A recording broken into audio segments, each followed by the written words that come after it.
Bueno, pues hemos vuelto, son las 11:40, vamos a continuar con la última mesa de esta mañana en México, tarde en donde habitan los colegas.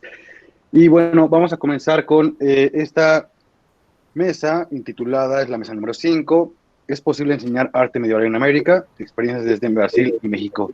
Doy un momento nada más para pedir una disculpa a nombre del doctor Luis Javier Cuesta, quien al final, por motivo de su cargo, no podrá acompañarnos. No obstante, tenemos la ponencia de la doctora Flavia Gali, a la cual me doy permiso de presentar. La doctora Gali es licenciada en Historia por la Universidad de Sao Paulo y doctora en Historia por la Universidad Estatal de Campiñas, profesora de Historia del Arte Medieval en los cursos de grado y posgrado del Departamento de Historia del Arte de la Universidad Federal de Sao Paulo. Además, coordina el programa de posgrado de Historia del Arte y es responsable del Centro de Investigación en Historia del Arte de la UNIFEST, en el Laboratorio de Estudios Medievales, LEME. Sus principales temas de investigación son la historia de imágenes, historia del arte medieval, traslados y circulaciones artísticas en la Edad Media. Agradezco a la doctora Flavia Gali su ponencia y le paso la palabra. Muchas gracias a todos y todas. Muchas gracias a los organizadores. Hoy es un día especial para mí porque completo 8 años de docencia en FESP y no habría mejor regalo que compartir esta experiencia con todos ustedes. Muchas gracias. Bueno, yo voy a leer en español, entonces pido disculpa si no va muy bien y yo voy a compartir la lectura. Es una lástima para mí que el doctor Javier no puede estar con nosotros, pero sería muy interesante que pudiéramos compartir estas experiencias de arte medieval, de la enseñanza del arte medieval en América Latina. Bueno, voy a empezar. Me gustaría empezar esta presentación hablando de la Escola de Filosofía, Letras y Ciencias Humanas, EFELESH, de la Universidad Federal de São Paulo, UNIFESP, donde se ubica el Departamento de Historia del Arte. Creada en 2007, la EFELESH fue implementada dentro del programa de apoyo a planos de reestruturación y expansión de las universidades federales, conocido por REUNE, que tenía como objetivo promover en las universidades las condiciones necesarias para ampliar el acceso y la permanencia de jóvenes en la educación superior, haciendo uso de estructuras físicas y recursos humanos preexistentes o creando nuevos campi en el interior del país. La ciudad de Guarulhos fue elegida para la implementación de la nueva EFELESH, ubicada en el barrio de Los Pimentas, uno de los más poblados del municipio. Las políticas públicas implementadas por el Ministerio de Educación y Cultura, como por ejemplo el REUNE, tienen como las cuotas y programas de atención al alumno que buscan reducir las desigualdades, tuvieron un impacto decisivo en el cambio del perfil de los estudiantes inscritos en las universidades federales. En 2018, un informe del Fórum Nacional de Proreitores y Asuntos Estudantis sobre el perfil socioeconômico y cultural de los graduandos registrou significativo incremento numérico de alunos autodeclarados negros, pardos ou indígenas, oriundos de las escuelas públicas con renta familiar per cápita igual o inferior a un salario medio mínimo. En ese mismo año de 2018, el informe interno de la Universidad Federal de São Paulo sobre los indicadores de la graduación mostró que de los 231 alumnos cursando la graduación de Historia del Arte, 80 han accedido a la universidad gracias al sistema de cuotas. Esos son datos importantes para que se entienda el perfil de nuestros discentes.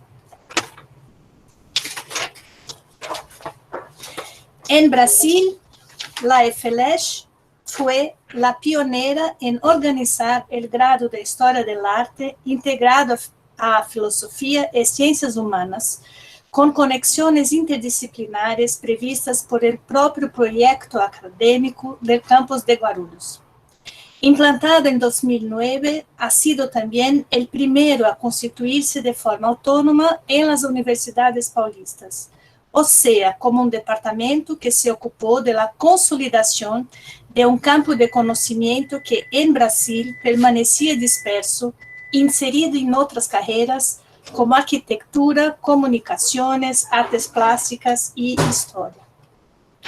En el primer plano de estudios del nuevo grado, el arte medieval era impartido dentro de la asignatura de Arte Occidental 3, que abarcaba el arte antiguo y medieval. En un único semestre, estábamos obligados a pasar por todo ese contenido. Cada módulo con no más de 7 clases, muchas veces aún menos, porque tocaban huelgas o tormentas que complicaban el acceso al campus y, consecuentemente, la impartición de la clase. Hace poco, en 2017, una nueva organización del plan de estudios ha añadido nuevas asignaturas y el desmembramiento de otras, entre ellas el Arte Occidental 3, que entonces pasó a ser ofrecida como arte antiguo y arte medieval. Sin duda, la reivindicación por la isonomía de las áreas del conocimiento llevó a abrir nuevas perspectivas y la posibilidad de trabajar contenidos de forma más profundizada, aparte de tratar temas para más allá de aquellos estipulados por el proyecto pedagógico. Las clases también fueron revisadas en sus prácticas y epistemologías, rompiendo con cánones tradicionales, o sea, el eurocentrismo, la construcción de identidades nacionales, la linealidad, desarrollo de las artes, la jerarquía y la dominación simbólica, la idea de influencia, la dicotomía centro-periferia, la división entre artes mayores y artes menores, el binario Occidente y Oriente. Aparte de la crítica a los modelos herméticos, se tomó distancia de los tradicionales compartimentos de la disciplina de Historia del Arte que divide los saberes en campos específicos. Los nuevos marcos metodológicos presuponen un abordaje a partir del desplazamiento de la circulación, de las trocas, de las transferencias y apropiaciones. En Brasil, enseñar y promover investigaciones en el campo del arte medieval no es tarea fácil. Los motivos son diversos, destaco apenas algunos: desconocimiento, prejuicio y la ausencia de acervos en museos. Una alternativa para el docente es el Museo de Arte de São Paulo, MASP, una vez que en su colección se encuentran pinturas relativas a nuestro periodo de estudio, así como objetos que nunca fueron exhibidos. Algunas clases se impartió en loco, pero la disposición de los retablos siempre es una sorpresa, ya que son expuestos según el gusto del comisario de la exposición, ora destacado en primera fila, ora relegado a la última, según la propuesta de la muestra llamada Acervo en Transformación, que teóricamente procura eliminar las jerarquías entre las artes. También existe la posibilidad de no tener los retablos en exhibición, por tanto, no siempre podemos contar con MASP como espacio didáctico. A partir del momento que la matriz de las asignaturas fue alterada, he logrado avanzar con algunas ideas que tenía para conquistar y involucrar mis alumnos. El primero de mis intentos de promover ese acercamiento al arte medieval fue a partir del campus de Guarulhos. Hacía mucho que quería poner en práctica una actividad que llevara al estudiante a experimentar las dimensiones de una catedral gótica. La oportunidad surgió en el año de 2019, coincidentemente una semana después del incendio de la Catedral de Notre Dame en París. En el patio del campus, con cintas adhesivas, delimitamos el pavimento con las medidas correspondientes a la mitad de la nave de la Catedral de Chartres en Francia, disculpe. También marcamos entre las floreras del patio la mitad del diámetro del labirinto, En las 4 esquinas de la mitad de la nave y en los extremos de la media circunferencia, posicionamos los alumnos que llevaban velas y, como nuestras clases son por la noche, el efecto fue sensacional. A seguir, subimos a la segunda planta de la biblioteca para que pudieran vislumbrar sus colegas desde ahí. Enterados ya de las dimensiones del ancho y largo, les quedaba sentir la importancia de la verticalidad y su magnitud en una catedral. El modo que encontramos fue trazar un paralelo entre la altura del edificio que alberga las aulas, con sus 3 plantas, que representan apenas 2/3 de la altura de un templo como Chartres.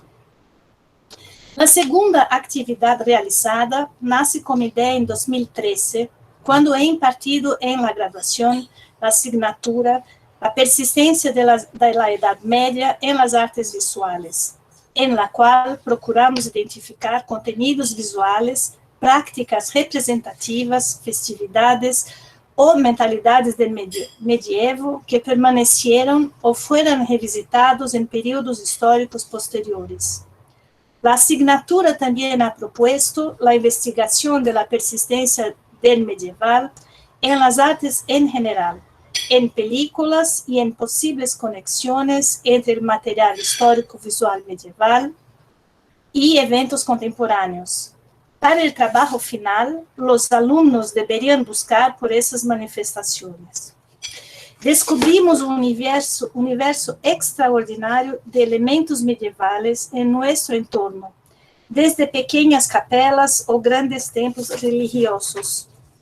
Por cierto, fue ahí que me he enterado de la riqueza de trazos neogóticos en Minas Gerais. Enseño a ustedes apenas 2 ejemplos en Belo Horizonte, el actual Museu de la Moda y la Catedral de Boa Viagem. Pelo Brasil, descubrimos salones de fiesta en forma de castillos, pizzarias y hoteles. Estimulada por essa asignatura, em 2019, acompanhada de mis orientandas de máster que investigam sobre medievalismos, ministramos um curso de extensão que chamamos de Medievalismo e Neomedievalismo, as novas traduções da Idade Média. O objetivo do curso era acercar o período e a temática medieval, pouco conhecida em Brasil, de um público mais amplo, que fuera mais allá do âmbito estrictamente acadêmico. Sempre tuve a inquietud quanto à produção de conhecimento e sua divulgação extramuros da academia. Considerado os prejuízos e compreensão equivocada de lo que foram as artes medievales, eu senti uma certa urgência em apresentá-los de forma acessível e agradável ao público, haciendo uso de un lenguaje más coloquial, procurando promover una forma horizontal de producción de conocimiento. Recorriendo a propuestas disponibles online, como las páginas web Medieval Art Research, The Public Medievalist, Google Arts and Culture, Our Favorite Online Exhibition, entre outros, empecé a buscar um modo de criar uma interface entre os estudos acadêmicos, as redes sociais e a extensão universitária. Então, com a participação de los alumnos que compõem o grupo de estudos Leme Unifesp, Núcleo História del Arte, abrimos um perfil de Instagram, Ver o Medieval, cujo objetivo é o de produzir posts com conteúdos de qualidade capazes de divulgar el arte medieval y los medievalismos. La idea es ofrecer un espacio para la difusión de las investigaciones desarrolladas por los miembros del grupo de estudio y de los alumnos de las asignaturas del arte medieval de la Unifesp. A pesar de la emoción inicial, las inserciones al principio se hicieron tímidamente. Quando o isolamento social se impuso por la pandemia del COVID-19, yo comencé a publicar más y más en el Instagram como forma de extravasar mis angustias por la suspensión de las clases.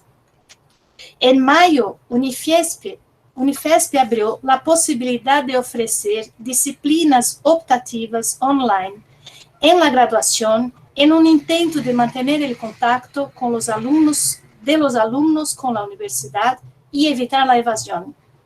Animada por el impacto positivo de los posts y por el creciente número de seguidores, he propuesto una nueva asignatura denominada Construyendo Puentes de la Academia para el Instagram, en el intuito de fornecer a los alumnos inscritos la posibilidad de interactuar con el público, publicando el resultado de sus investigaciones académicas en nuestro perfil. Además, el contenido producido para los posts serviría como herramienta de investigación para las asignaturas que se imparten en los cursos de pregrado y posgrado. Esperábase que con el ejercicio el alumno adquiriera conocimiento y capacidad para promover la circulación y la recepción responsable del saber de la historia del arte medieval, así como ejercitara su aptitud de desarrollar análisis documentales de imágenes y reseñas críticas. Además, la propuesta abría un nuevo espacio para producción de conocimiento, quitando del aula su posición central en ese proceso. En ese ambiente más cercano al alumno, él pudo llevar a cabo su investigación a partir de los libros indicados online, imágenes, páginas web de museos, vídeos en YouTube y en la Khan Academy. Había también la intención de dotar los alumnos de habilidades y competencias demandadas por las nuevas tecnologías y, consecuentemente, mejorar su aptitud para el mercado laboral. Mi rol sería mucho más de tutora que de vehículo. El rol principal estaría en las manos de los alumnos, tal como se espera de la construcción de una historia pública. A partir de temas e imágenes pré-estabelecidas, cada alumno debería elaborar 3 textos com hasta 2.000 caracteres com espaços, incluso las hashtags. Las imágenes por analizar deberían ser de Creative Commons, así como la bibliografía indicada. Aquí nos deparamos com as primeiras dificuldades. Mi sugerencia era de abarcar un número significativo de espacios geográficos para la discusión. A pesar de Wikipedia ter un número considerable de museos dar acceso a imágenes digitalizadas, cedidas para uso gratuito, mesmo que para fines comerciales, desde que acesso se dê por suas páginas web, ocorrió que en ciertos museos ni siempre las imágenes eran de dominio público. ¿Cómo hacer ciencia pública si ni todas las imágenes se encuentran en Creative Commons? Aún peor cuando se las encuentran en un sitio web como el Alamy, que las transforma en mercancía. Outras adversidades não relacionadas com a esfera digital se hicieron sentir, como a formação de los alunos e sua dificuldade com a produção de textos. Deficiência muitas vezes associada à formação que ele ha recebido em escolas públicas. Abro aqui um parênteses para recordarles del princípio de minha apresentação, donde he tratado del perfil de los discentes de Unifesp. Cito um exemplo de uma alumna a quem he encargado la tarea de escribir sobre objetos hispano-islámicos. ¿Cuál no fue mi sorpresa al enterarme que ella desconocía por completo la presencia islámica en la península ibérica? Eso porque, durante todo un curso escolar, ella fue privada de las clases de historia por falta de profesores. Así que he convocado a la alumna para, a partir de aquel momento, trabajar para sanar tal handicap y emprender en su formación y, una vez concluida esta etapa, debruçarse sobre la escritura de los textos y análisis de las imágenes. Tal ajuste en la formación de los alumnos, sacando provecho de la esfera digital, viene ganando destaque en el proceso del aprendizaje de historia del arte medieval. Haciendo un balance de las actividades aquí descritas, percibí que aún hay mucho trabajo para adelante en mi intuito de acercar a los alumnos al arte medieval, sea en clase o en su entorno.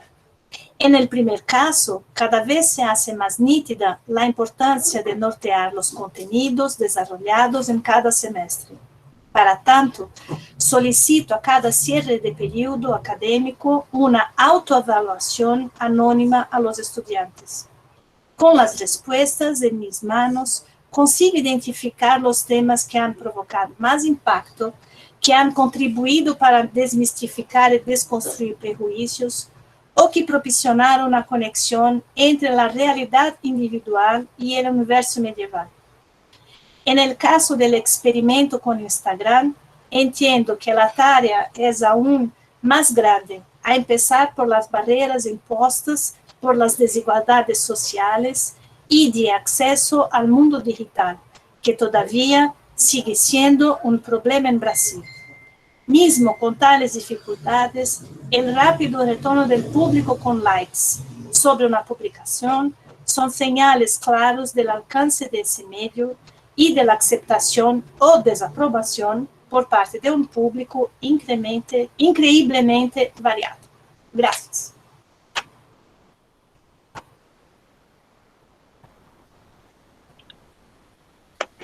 Agradecemos a la doctora Freda Gali y la felicitamos por esta trayectoria, por supuesto. Y también agradecemos que la ponencia haya sido dictada en español. Sabemos que también hay complicaciones en ese sentido. Me parece que antes de pasar a las preguntas, podemos hacer algunos comentarios sobre esta ponencia. De inicio, me parece que lo que ha presentado la doctora nos pone de lleno en dos ámbitos que parecieran de pronto un poco desligados y que en cambio van de la mano, la investigación y la docencia. Es decir, cómo pasamos el conocimiento a ciertos grupos estudiantiles, qué sentido puede tener un hándicap a favor o en contra, depende de su formación, su clase social. Me parece que la forma en que postula este problema es fundamental para todas nosotras y todos nosotros. Además de esta actualización epistemológica con base en redes sociales, con base en los planes de estudio, con base en las materias y estas prácticas que nos mostró a partir del uso de las velas, por ejemplo, me parece fundamental y que todo también se inserta en la discusión sobre el medievalismo y los nuevos medievalismos que terminan por ser algo relativamente poco trabajado. La escuela estadounidense lo ha trabajado mucho, estas medievalidades, desde cómics, ¿no? Desde series televisivas, todos hemos visto Game of Thrones, por ejemplo. Entonces me parece que es una forma de llegar al alumnado diferente, pero que al final nos permite entonces transmitir el conocimiento sobre la Edad Media y, como usted lo decía, poder romper con esos prejuicios de una edad oscura, una edad donde impera solamente el cristianismo, y el ejemplo que pone de su alumna que no sabía sobre la invasión musulmana nos da cuenta del trabajo que nos queda por hacer a todos y a todas. Muchas gracias, le agradezco mucho, y si quieren ahora pasamos a la sesión de preguntas y respuestas. Ya tenemos aquí un par de preguntas para Armando en particular. Pregunta Igor Teixeira. Uno de los 7 criterios que señala Tancredo de Aetas es que la persona no puede ser menor de edad. Le pregunto si las fuentes que estudia incluyen preguntas relacionadas con la edad delictiva o algo escrito sobre la edad mínima que una persona debería tener para ser acusada o procesada o culpable. Esto lo señala porque recuerda el texto de Didier Let sobre un tema similar en el que realiza un proceso de San Severino.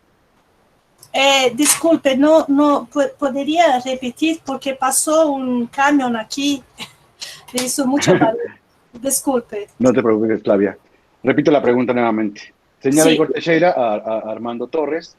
Dice, uno de los 7 criterios que señala Tancredo de Aetas es que la persona que no puede ser menor de edad. Pregunta si las fuentes que estudia incluyen preguntas relacionadas con la edad delictiva o algo escrito sobre la edad mínima que una persona debería tener para ser acusada, procesada o culpable.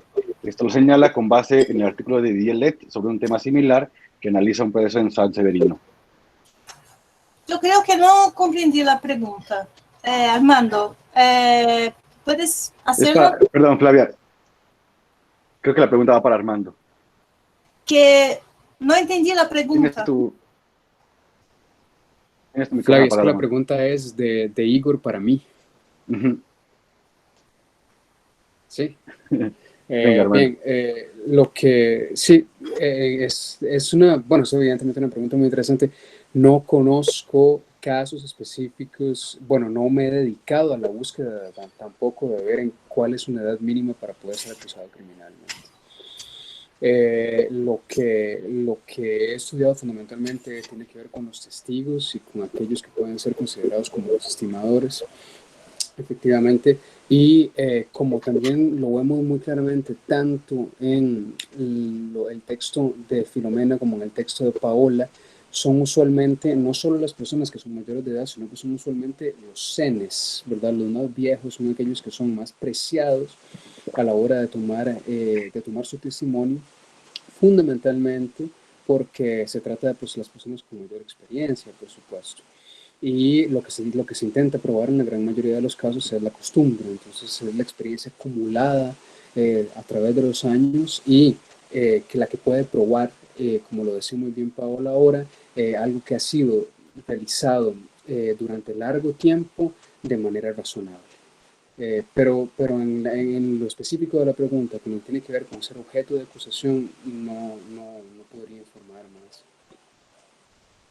Gracias, Armando. Una pregunta más para ti, la hace Alejandro Morín, y pregunta si es posible pensar en un paso de una situación primera en la que es la identidad social la que califica para emitir una pericia a un segundo momento, donde la tecnificación del derecho hace la capacidad de ser perito y que garantiza el apelativo identitario de Boni y Vili. Sí, esa es una excelente pregunta. No sé si el espacio me alcanza como para poder resolverla en el fondo, pero, pero creo que lo que mejor puedo hacer es referirme a un concepto que ha sido utilizado por varios investigadores con respecto a esto. Es un concepto alemán que es el de Dinggenossenschaft, que ha sido traducido, tiene que ver algo así como con la camaradería, porque Genossen quiere decir como camaradería, pero ha sido traducido como comunidad judicial. Entonces, en la Alta Edad Media y en época carolingia, se consideraría tanto no únicamente el origen social, sino el origen social y la disposición moral y ética de una persona para poder ser considerada como parte activa de esta comunidad judicial. ¿Qué es la comunidad judicial? Un círculo reducido de personas en donde hay un intercambio constante de los roles en el proceso. Son al mismo tiempo los testigos, los jueces, los acusados, los acusadores, y se reparten en múltiples ocasiones estos roles. Y eso es lo que hace activo el encuentro entre la legitimidad de los procesos a lo interno de comunidades pequeñas. Entonces, ¿esto para qué? Para decir que desde el principio no necesariamente es el aspecto exclusivamente social lo que le garantiza el adjetivo a una persona, sino que solamente lo recibe en el caso de estar llevando a cabo una de las acciones judiciales que me amerita recibir el distintivo. Porque encontramos a las mismas personas, miembros de las mismas cortes y de esos mismos pequeños círculos en la Alta Edad Media, llevando a cabo otras acciones en donde efectivamente no son distinguidos de esa manera. Entonces no vendría a ser la posición social o la pertenencia a cierto círculo social la variable primera, sino que esa es la apertura fundamental para efectivamente poder ser parte de esa comunidad, pero el término de boni viri solo describe la idoneidad en el momento de realización de una acción específica. Entonces, efectivamente va a haber un cambio y una transformación en el momento en el que vamos a tener derecho docto, sobre todo en la identificación con el perito. Y ya más claramente luego, más adelante, con la aparición del término propiamente jurisperito, que ya le va a dar todo un peso técnico, pues efectivamente el conocimiento de estas personas. Pero, como lo decía antes, también al mismo tiempo que vienen a aparecer estas personas boni viri con esas características técnicas distinguidas por el derecho, los boni viri también son carpinteros, o son molineros que saben sobre los molinos, o son personas que son confiables socialmente solo como para poder determinar la altura de un muro que tiene que construirse. Es decir, no está reducido tampoco el carácter técnico jurídico, sino que tiene que ver con una noción de idoneidad más en lo general, pensaría yo. Sí. Gracias, Armando. Tenemos una pregunta más para la doctora Fabia Gali por parte de Claudia Bobo, donde nos pregunta cuál es la valorización que ha hecho sobre la recepción del gran público sobre el trabajo realizado con Vero Medieval. Bien, esta es una pregunta muy difícil y aún no me siento bien no tengo respuestas, ¿no? Me parece que aún se ha que convencer este público a ver este perfil de Instagram, ¿no? Porque aunque yo haga preguntas en el texto, no hay muchas respuestas, no hay mucha interacción entre el público, aparte los likes y, en fin, y los textos que ahí están publicados. Yo he preguntado a mis alumnos, a mi grupo de estudio, son 6 o 8, ¿qué acontece con eso, ¿no? Entonces, ellos dicen que es así mismo, que hay que colocar algunas preguntas más para que el público inicie esta interacción, ¿no? Aún estoy aprendiendo, porque fue una gran novedad para mí, porque yo nací en los años, en la década de 60, ¿no? Entonces, para mí, esta tecnología es muy nueva y yo tengo que empezar a comprenderla. Y yo partía del principio que los alumnos, por ser más jóvenes y por tener nacido ya dentro de esta tecnología, sabrían más. Y me espanta ver que muchos de ellos no saben cómo trabajar con las computadoras o no comprenden totalmente esta tecnología. Entonces, creo que a veces las dificultades vienen tanto por este aislamiento de este público, por el arte medieval, y también porque, en fin, hay problemas con las interacciones en las tecnologías, principalmente con este público que yo hizo cuestión de hablar, que es un público que viene de las clases más bajas. No porque vienen de las clases más bajas, mas porque tienen muchos problemas de formación en la escuela, ¿no? Entonces eso, aún estoy aprendiendo, ¿no? Entonces, si alguien sabe cómo se hace la evaluación de estas medias así tan grandes, agradecería muchísimo, porque aún estoy aprendiendo cómo se hace eso, ¿no? Es muy joven. Tenemos como 1020 seguidores. No sé si es mucho, si es poco. Hay gente de fuera de Brasil, hay una de Francia que escribió en uno de los posts. Y no sé, estoy aprendiendo también, ¿no? Es eso. Gracias. Gracias, Flavia. Tenemos una pregunta más que hace Igor Teixeira, tanto a Filomena como a Paula como a Armando, sobre cuál fue lo más difícil de trabajar a 6 manos en una presentación, un texto. ¿Quién quiera comenzar? Não sei, posso começar. Bom, difícil, não sei se eu começaria com a palavra dificuldade.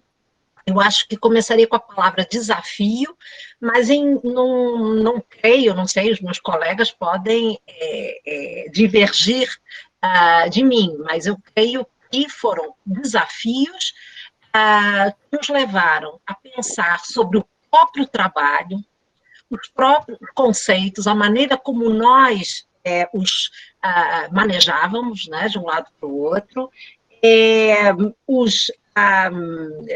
como dizemos, os becos sem saída, né, com relação à maneira como íamos construindo o objeto de estudo, mas eu devo ressaltar que, inicialmente, pelo menos as 2 primeiras reuniões, elas foram centradas em conversarmos sobre o que andávamos fazendo, como víamos as coisas fomos construindo esse título geral da mesa, né, que tenta refletir uma maneira de olhar para o problema, não é?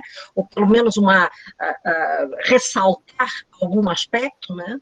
Isso foi construído nas 2 primeiras reuniões. A partir daí, né, a gente foi se encontrando a cada momento para ir, digamos, em português temos a expressão esticar a corda, né? Significa ir estirando, né, a corda, para ver onde a coisa rendia em termos da documentação e das interações. Houve um momento teórico também, lemos textos em comum, discutimos textos, foi, enfim, na verdade eu não sei, para mim não foi difícil, ao contrário, foi descobrir uma maneira de trabalhar, eu não sei se eu estou disposta agora a abandonar. É isso. Gracias, Bueno, Filo. No sé, Paola. No, creo que Filo lo resumió muy bien. Hubo algo también creo, de diversión. Podría poner esa palabra, me gustaría poner esa palabra también, en los encuentros, en confrontar ideas, en discutir. En este marco también tan particular, ¿no? Creo que eso lo hacía todavía más vivaz y más vital el encuentro que teníamos. Y la verdad que para mí también fue una instancia, creo que a los 3 nos pasó, de repensar algunas cosas que por lo menos yo tenía como muy instaladas, como lugares muy de mis propias investigaciones respecto, por ejemplo, de la cuestión de las fórmulas, ¿no? En los diplomas, y a partir de la conversación con Armando y Filomena respecto de ese lugar de la oralidad y la vocalidad, tuve que ir como revisando, ¿no? Y repensando muchas de las cosas que yo traía. A veces uno se instala en lugares cómodos, ¿no? Cuando encontró una beta para pensar algo y discutirlo así en confianza con otros, ayuda a movilizar ideas. Así que fue una experiencia increíble, y la verdad que ya nos preguntó Filomena cómo seguimos, ¿no? Como que no nos va a permitir desanudar este trío. En efecto, creo que para todos también, porque todos estamos ocupados en muchísimos otros aspectos que no únicamente son la construcción del conocimiento, lamentablemente, ¿verdad? También era más bien un espacio refrescante, en el donde sabíamos que teníamos más o menos una reunión fija donde nos íbamos a reunir para discutir cosas que nos iban a conectar un poco más con los elementos que más nos interesa investigar, ¿verdad? Entonces, más bien, era como un espacio que se agradecía mucho. Creo que los 3 concordamos en eso en varias ocasiones, ¿verdad? Y también yo quedo muy contento y efectivamente, más bien que esto sea como el famoso entanglement cuántico, ¿verdad? Que uno queda unido una vez y después ya, aunque se separe, no se puede separar verdaderamente del todo, ¿verdad?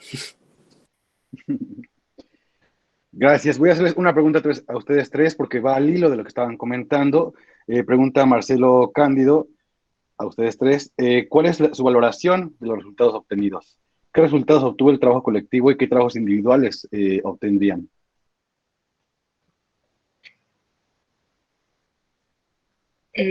Bueno, me parece que planteé algo recién cuando, si entiendo que va por ahí la pregunta de Marcelo, que plantea lo que a mí, por lo menos en mi trabajo individual, me sirvió mucho y me conmovió, digamos, ¿no? En el sentido de repensar algunas cuestiones, que es esta relación entre oralidad y escritura, ¿no? Si bien yo venía trabajando sobre eso y tengo algunos artículos sobre la relación entre el documento como prueba y el testimonio como prueba, creo que siempre puse mucho énfasis en la cuestión de las fórmulas, ¿no? Es cierto que, en general, si yo hubiera trabajado sobre documentos del siglo XIII, de esta misma colección diplomática, tal vez hubiera encontrado otras cosas, pero este documento que trabajé, que es un documento muy conocido, me permitió jugar y abrirme a pensar otra dimensión, en la que insistían mucho Armando y Filo, que era cómo había rastros de esa, cómo el documento no terminaba, en definitiva, de aplanar o de acallar esa vocalidad, ¿no? Como que en se podía advertir la presencia de la vocalidad aún en la escritura, ¿no? Que me parece que es una dimensión que yo no había tenido en cuenta y que me pareció muy interesante para mí, por lo menos, incorporar a mis futuros trabajos individuales.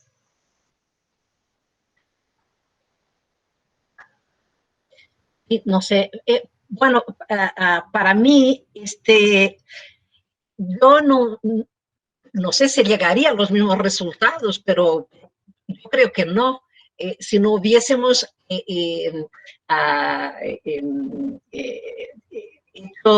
tantos... perdón, empecé a hablar en español porque estaba siguiendo el razonamiento de Paula. Não, mas fala em português para marcarmos os lugares da rede, eu acho que é mais interessante. Bom, mas as trocas que tivemos, talvez eu não tivesse chegado, eu acho que não chegaria nos mesmos resultados. Até porque Paula tem alguma coisa que já vem de há um certo tempo, que é um texto ao qual eu sempre me refiro, e que eu nem sei, eu acho que ela até tinha esse texto um pouco esquecido, um texto antigo que ela publicou, e que para mim foi um texto sempre muito seminal. O texto aquele que ela publicou há muito tempo atrás, certamente alguns de vocês conhecem, na revista Hispânia, sobre o costume, e que para mim foi um texto que abriu uma janela muito importante para a pesquisa e que agora retomamos nas nossas conversas. Então, o costume, não é? Ele não está solto no tempo, né? Ele não é uma natureza, né? Ele passa pela construção e a reconstrução da autoridade. Muito interessante isso, né? Então, olhar para as inquirições nessa perspectiva trouxe um resultado muito diferente. Depois, uma contribuição muito importante do Armando, para mim, foi a maneira como, desde o início, até pelas escolhas teóricas que ele nos sugeriu também, né, foi a questão da probabilidade, né? Uma justiça que chega a uma verdade como probabilidade. E isso eu também devo às trocas com o Armando. Então, enfim, foi retomar uma documentação que eu já conheço quase de cor e descobrir coisas absolutamente novas que eu nunca tinha percebido, porque o meu olhar já estava viciado numa outra perspectiva, mais formalista também. Então, digamos que me obrigou, pelas nossas conversas, me obrigou a olhar para uma documentação que eu conheço bem, de uma outra forma, que foi muito enriquecedor e acho, e assim, e ainda tem questões para resolver como resultado deste trabalho em rede, né? Trabalho em rede. É isso. Sí, bueno, por mi parte, yo debo decir que estaba trabajando con dos personas de muchísima trayectoria y por supuesto el gran beneficiado al final de cuentas fui yo. Pero ciertamente el asunto comenzó por una discusión que de hecho nos habían propuesto tanto Paola como Alejandro también, que era el problema de la prueba y volver a aquel texto clásico de Giuliani, que fue un punto de partida, creo que para las discusiones que nosotros estábamos buscando, y a mí también me puso las cosas en una perspectiva muy, muy diferente. Me hizo volver mucho la atención a Yves Deschamps también, que había dejado, a quien nunca había acordado la importancia suficiente, creo, en empezar mis problemas. Ya yo conocía el texto de Paola sobre la costumbre y efectivamente abolía la idea de una costumbre, digamos, de los hombres buenos siendo personas que tienen un conocimiento previo de la costumbre, ¿verdad? Porque no hay tal cosa, es en el proceso judicial que hay un proceso de construcción de la verdad que puede garantizarse como lo razonable a través del tiempo, y solo es la proferta mediante el proceso la cual construye la costumbre. Y ahí, bueno, ya viene el elemento performático y eso que Paola ha venido trabajando en sus últimos años también. Y en el caso de Filomena, yo con Filomena había compartido bueno, por lo menos había tenido la lectura de varios de sus textos, conceptos como de pluralidad jurídica, que también es muy importante y fuerte en Filomena, y el estudio fundamental también de su aproximación a las encuestas y por lo tanto al testimonio de los testigos. Entonces, de hecho, no podría decir que hubiera obtenido, como decía Filomena, lo contrafactual es un poco difícil, ¿verdad? Saber qué otros resultados se hubieran obtenido, pero sí puedo garantizar que los obtenidos son deudores considerablemente de la interacción que tuvimos los tres. Gracias por su respuesta a las tres. Quedan dos preguntas más, ambas para Paola Micheli. Te paso. La primera la hace Alejandro Morín y dice, ¿cuál era el sentido de construir la conjura en el marco del proceso para después dejarlos pasar con una multa? Bueno, a ver, vieron que los modos en que se resuelven a veces las pesquisas, los pleitos, parecen no estar a la altura de la envergadura que tuvo el conflicto. Uno podría pensar eso. En la pregunta de Alejandro hay algo de eso. Parece que una simple multa es poco para algo que tenía una dimensión de conjura contra el monasterio. A mí me parece que ahí juega un rol muy importante, digo, más allá que esto puede suceder en otros pleitos, en este caso particular, y porque yo hice énfasis en eso, me parece que tiene que ver con el construir una escena. La construcción el diploma está construyendo una escena en la que tanto la monarquía cumple un rol fundamental digamos, de perdonar a esos conjurados, la propia infanta Sancha tiene un rol de mediadora a la que se quiere resaltar, y por otro lado también yo creo que en esto hay varios historiadores que han trabajado, ¿no? Acá hay una construcción de una memoria monástica que está, digamos, construyendo este relato de esta pesquisa, de esta conjura, y además en su relación con la monarquía, mostrando en esa escena, en esa teatralidad, el rol que la monarquía tiene respecto del monasterio. Me parece que se juega ahí una relación de alianzas que es importante tener en cuenta, aun cuando la multa parezca chiquita respecto de la dimensión que parecía tener el pleito, ¿no? Espero haber respondido, Alejandro, la pregunta. Gracias, Paola. Y hay una más para ti que hace Eleonora de Licheni. Nos dice, subrayaste con mucho acierto la importancia de la escritura en la construcción del caso. ¿Qué sucede con el archivo, los modos y lugares de archivo de estos juicios convertidos en documentos? Bueno, gracias, Eleonora. Esta colección diplomática en realidad está basada en dos grandes corpora documentales que están en el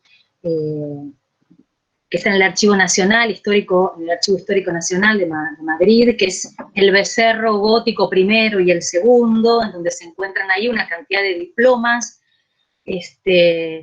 construidos en el marco del scriptorium del monasterio, ¿no? Ahí insisto en esto, se trata de un monasterio, unos monjes que tienen mucha conciencia de construir una memoria monástica. Esta colección diplomática es bien compleja, la escritura arranca a principios del siglo XI y llega hasta el siglo XV, y es muy interesante porque hay que hacer un trabajo muy fino, o por lo menos ya lo han hecho quienes han editado estos diplomas, respecto de la falsificación de estos documentos, ¿no? Porque hay una cantidad enorme de documentos que han sido falsificados en pos de la construcción de esta memoria monástica. Entonces me parece que ahí el lugar del archivo en este monasterio tiene esa característica, y si uno va analizando los distintos periodos de la escritura, además de advertir, ¿no?, las modas escriturarias o escriturísticas, lo que advierte son los cambios en relación con la monarquía, y también advierte qué cosas quieren resaltar estos monjes y qué memoria quieren construir, ¿no? En algunos casos una memoria de alianza con la monarquía, en otros casos es una memoria de disputa con la monarquía, ¿no? Y algo que es bastante interesante también es cómo Yo hice una referencia a la crónica anónima de Sahagún, que hay mucho debate respecto de la temporalidad de esa crónica, aparentemente fue construida, o sea, escrita en el siglo XIII, bastante posterior a la realización de estos hechos de conflictividad. Pero, por ejemplo, Martínez Opena sostiene que este diploma puede ser fundamental para entender la escritura de esa crónica, ¿no? Creo que ahí hay otro tema interesante a pensar, es la relación entre esta diplomática, estos textos jurídicos y la construcción de otros textos que son textos, bueno, cronísticos, literarios. Bueno, eso. Muchas gracias, Paola. Gracias a todos y a todas, tanto en la mesa anterior como en la mesa de Flavia. Pues nada, nos queda nada más cerrar esta mesa por ahora. Las esperamos a las 3 de la tarde, 15 horas de México, para la última mesa que tendremos y la clausura de estas jornadas. Agradezco nuevamente por el trabajo que hicieron aquí. Siempre es muy fructífero trabajar en red y me parece que lo que se ha presentado sin duda da para mucha discusión, que es lo que buscamos siempre en estas carreras de humanistas, historiadores y historiadoras. Muchas gracias y nos vemos a las 15 horas.